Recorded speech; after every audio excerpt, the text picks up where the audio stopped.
তিন জায়গায় প্রয়োজনে মিথ্যা বলা যায়।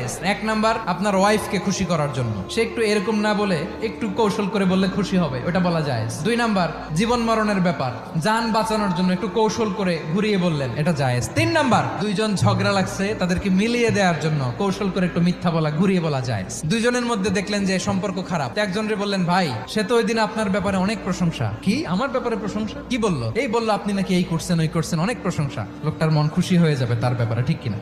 আবার তার সাথে যার ঝগড়া, ওরে যে বলুন, ভাই ওই দিন তো সে আপনার অনেক অ্যাপ্রিসিয়েশন করলো, অনেক, সে তো অবাক, কি রে বলে কি? এই যে দুইজনের ব্যাপারে দুইজনের একটু ভালো ভালো কথা বলে দিচ্ছেন, একদিন দেখবেন রাস্তা দিয়ে হাঁটার সময় একে অপরকে সালাম দিয়ে ফেলছে, সালাম দিয়ে বুকে জড়ায় ধরছে, আছে না নাই?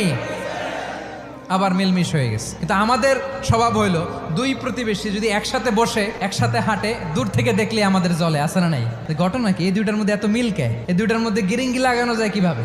আল্লাহর কাছে তওবা করেন, এই মানসিকতার যেন আমরা না হয়, আমরা মিলিয়ে